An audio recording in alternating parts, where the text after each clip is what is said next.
Brasil no Senado, Efraim Filho. Seja muito bem-vindo ao nosso programa, senador.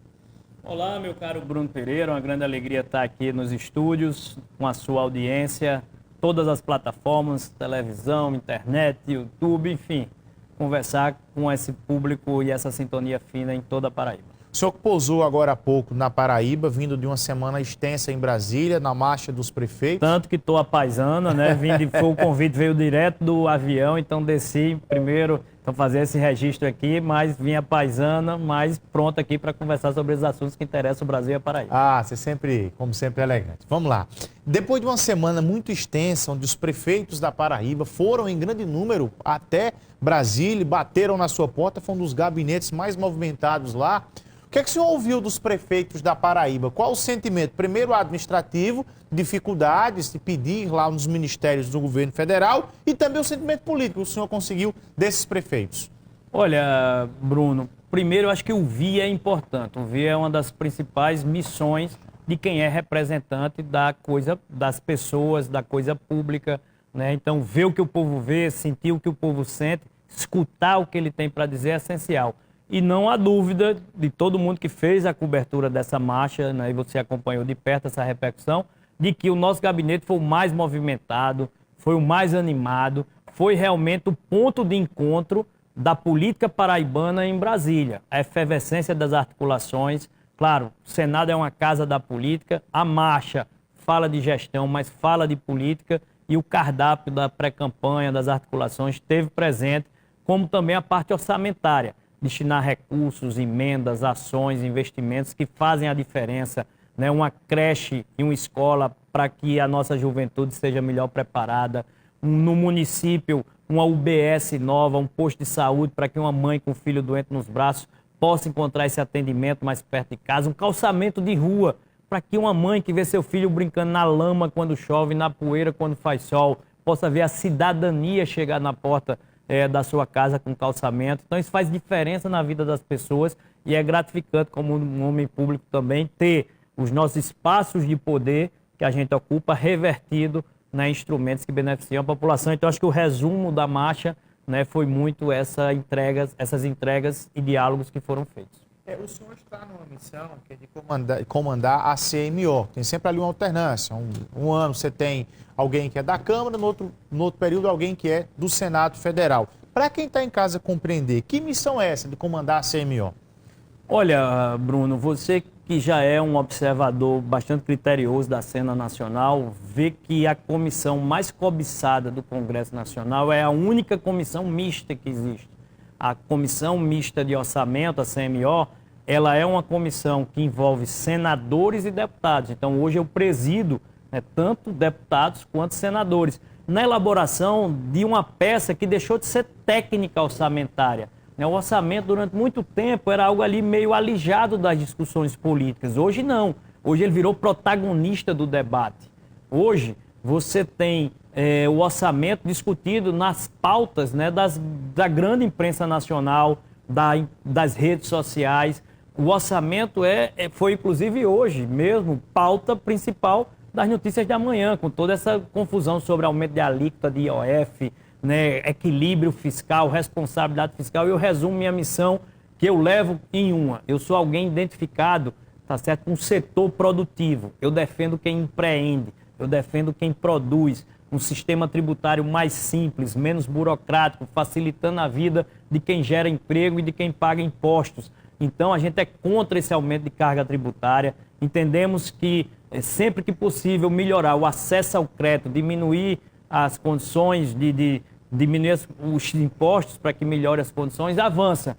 E uma frase para resumir: equilíbrio fiscal não se faz apenas pelo lado da receita, aumentando imposto para arrecadar. Também se faz pelo lado da despesa, qualificar gasto público, eliminar o desperdício, reduzir custos, e isso tem sido esquecido e a gente espera que seja retomado no país. Quanto às questões relacionadas ao Brasil, tem um tema que tem chamado a atenção, que é a questão da fraude bilionária do INSS. Aí você tem ali também uma corrente política do Senado que está buscando ali fazer o seu papel. O senhor, na condição de senador, acha que o Senado pode colaborar de que forma para elucidar tudo isso que aconteceu? Bruno, eu apoio a instalação da CPMI do INSS, inclusive tive na reunião do Colégio de Líderes, que foi ontem, quinta-feira, que definiu a data do dia 17 de junho, para que você possa ter ela lida e instalada.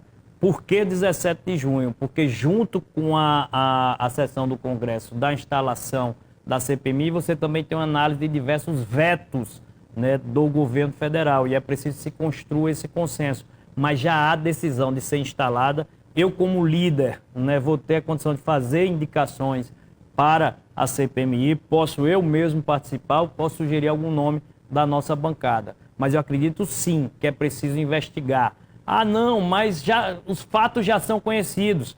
Já, mas é preciso apurar as responsabilidades. A fraude houve, tanto que é incontestável. O governo já está pensando em como devolver esse dinheiro. Mas quem foi o responsável? Quais foram as entidades? Que mecanismos foram feitos para que uma fraude bilionária acontecesse? Essas respostas a CPMI pode ajudar a dar. Identificar os responsáveis, fiscalizar e punir aqueles que o fizeram, e também mecanismos legislativos. Eu apresentei um projeto proibindo, projeto meu, de Efraim Filho, está protocolado, já agora depois do escândalo, proibindo qualquer desconto direto no contra-cheque, e que quem quiser fazer essa prestação de serviço, que seja por boleto, porque aí o boleto, cada um tem que pagar o seu. Ninguém vai ter um desconto fraudado, né, no seu contra-cheque, sendo descontado imediatamente. Só uma última questão nacional que também tem chamado a atenção, que é impressionante como esse assunto ainda está em alta, que é a questão da anistia. É um tema ali mais que está pautado na Câmara dos Deputados, mas obviamente que deve chegar ao Senado Federal em passando pela Câmara. O senador Efraim Filho, como é que tem observado as tratativas desse tema na Câmara dos Deputados e como é que se deve se posicionar em chegando no Senado? Bruno, é um tema que está presente na vida real das pessoas, é um tema que as pessoas têm bom senso, e eu compartilho da visão que eu entendo que é a majoritária hoje da sociedade. Houveram exageros, houveram penas excessivas. A pena da mãe, Débora, né, que foi aquela que escreveu com batom numa estátua, que depois se jogou água e apagou, pegou 14 anos de prisão. Isso é absurdo, né? Nem traficante, às vezes, tem uma pena desse tamanho. Então, essas penas precisam ser revisitadas, precisam ser revisadas, e por isso eu me posiciono a favor, né, do projeto da anistia. Aqui na Paraíba, nós tivemos há pouco mais de um mês todo aquele auê da questão da federação dos dois partidos, o seu então partido União Brasil, que agora é União Progressistas, com progressistas. E aí o senhor pregava uma tese de que nada ia ser resolvido agora nos estados. O calendário que o senhor estava prevendo até então está acontecendo. Contra muitos prognósticos. Né, uma leitura de cenário, me permita dizer, que a gente acertou e que vem acertando, né, aos poucos. Eu costumava até brincar pouco na rádio aqui na própria Arapuã, né, dizendo que o Dataefra, diferente do Datafolha, né, tem acertado muito dos seus prognósticos. Então, a leitura de cenário que a gente fez em 2022 na campanha para senador, muita gente dizia que seria uma estratégia derrotada. Vencemos as eleições. E acho que agora na federação nós acertamos, dissemos que não ia ter definição agora, e o projeto vencedor em 2026, seja o do Progressistas ou seja o do União Brasil, deverá comandar a federação, ou seja, aquele que se apresentar com mais viabilidade de vencer as eleições será aquele que a federação irá preferir. Há quem advogue a tese que caso Lucas Ribeiro assuma o governo, ele é candidato natural à reeleição e tem essa prioridade para assumir o controle da legenda. Isso foi discutido nacionalmente? Tem realmente essa confirmação? Foi discutido, o Progressistas insistiu para colocar isso no estatuto da federação, isso foi suprimido do estatuto da federação por exigência do União Brasil, que diz que não existe candidatura natural. O que existe é a análise do projeto mais viável e mais estratégico e mais viável para vencer as eleições. E aí a decisão não ficou na Paraíba, não é Efraim ou Aguinaldo Ribeiro quem vai decidir qual é o projeto mais viável. Será a Executiva Nacional, o presidente Ciro Nogueira, o presidente Rueda, definir com base em diversos aspectos, pesquisas, avaliações, conjunturas, inclusive cenário nacional. A federação hoje se aproxima muito mais do campo da direita que do campo da esquerda. E, logicamente, nós temos uma independência capaz de se alinhar com essa leitura da federação do que quem está no campo político do governador João Azevedo, que, logicamente, vai priorizar um palanque com aliança com Lula, né, para a reeleição. Então, eu acho que a ampulheta do tempo corre a meu favor. E a cada dia que passa, essa insegurança é muito mais nociva ao campo político de lá do que ao campo político de cá, favorecendo a nossa permanência e o nosso comando da federação. Só explicando um pouco melhor essa história, quando você olha o mapa dos dois partidos, tanto do então União Brasil como do então Progressistas, o PP, você observa que há uma certa tendência mais pró-centro-direita nas questões nacionais. E a gente está se aproximando mais de uma eleição nacional, onde há uma possibilidade dessa federação indicar um vice numa chapa, e aí deve ser uma chapa centro-direita, que é o caso de Ciro Nogueira, que já tem feito um movimento ali dos bastidores. Perfeito. Essa questão nacional, ela também será levada em consideração em relação aos apoios dos possíveis candidatos nos estados? Exatamente essa leitura que eu quis passar e você traduziu de forma didática aqui, Bruno. Ciro Nogueira, presidente da federação, junto com o Rueda, presente numa chapa de vice, você vai imaginar que ele vai permitir que aqui no estado o partido seja contra a candidatura dele nacional? Não vai. Então, eu acho que esse cenário, como eu disse, essa ampulheta do tempo, tem se aproximado mais da nossa condução política do que da condução política, né, alinhada com o governador João Azevedo. Muito se fala nessa indefinição do governador da Paraíba, João Azevedo, que dias ele tem um sinal que deve sair, no outro dia tem um sinal que deve ficar. E aí a gente fala que está uma indefinição só no grupo, Cícero faz um movimento, Adriano faz outro, há quem haja uma expectativa por Hugo também. Na oposição nós temos 3 nomes aí à disposição também fazendo movimentos, que é o senhor se colocando à disposição para o governo, o Marcelo Queiroga, que esteve ontem comigo também se colocando à disposição para o governo, além de Pedro Cunha Lima. Quando é que vocês devem sentar para definir uma agenda? Se vai ter todo mundo lançando o seu bloco ou se vai ter uma candidatura única? Outubro de 2025 tem sido o prazo que nós temos nos dado, algo interno. Este ano. Algo interno, mas algo que já é basicamente um consenso, porque outubro significa um ano antes das eleições. Então, um ano antes das eleições que virão é o prazo para você ter planejamento, estratégia, inteligência política, que já está em curso. Logicamente, na pré-campanha, a marcha dos prefeitos agora, como eu disse, já foi um momento de você estar ali ouvindo muita gente. Tem muita gente satisfeita com o governo. Tem muita gente que está calada, mas está insatisfeita com o tratamento que vem sendo dado.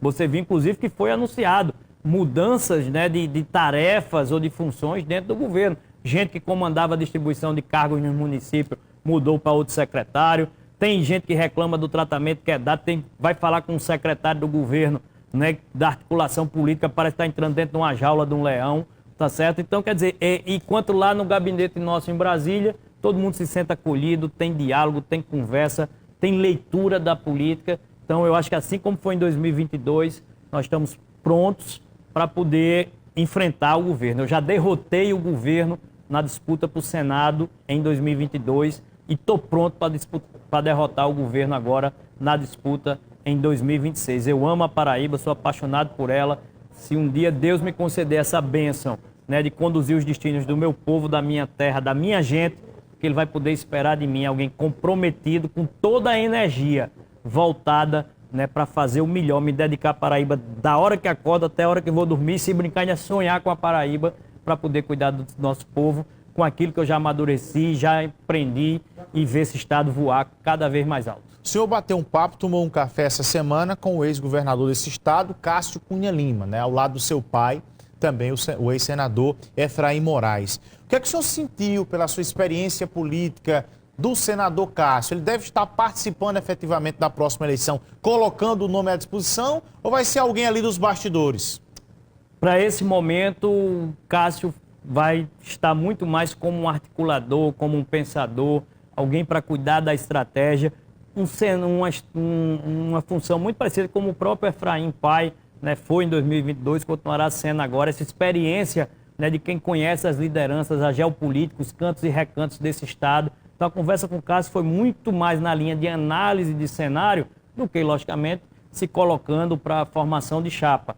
Para isso, Cássio tem o nome de Pedro.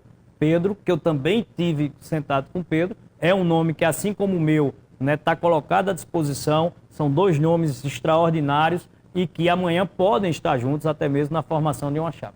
Agradecer aqui a presença do senador da República, líder do União Brasil, Efraim Moraes Filho. Seja muito bem-vindo e obrigado pela sua presença conosco. Eu que agradeço o espaço, Bruno. Correria, né? Agenda de sextou. Chegamos de Brasília hoje, já falamos aqui na rádio, agora na TV, comentando uma semana que foi de agenda extremamente intensa, mas que cuidando, né, desses assuntos que interessam à Paraíba e ao Brasil. Um grande abraço e uma boa tarde a todos. Marília, uma excelente tarde para você, tudo de bom, tá bem? Até segunda.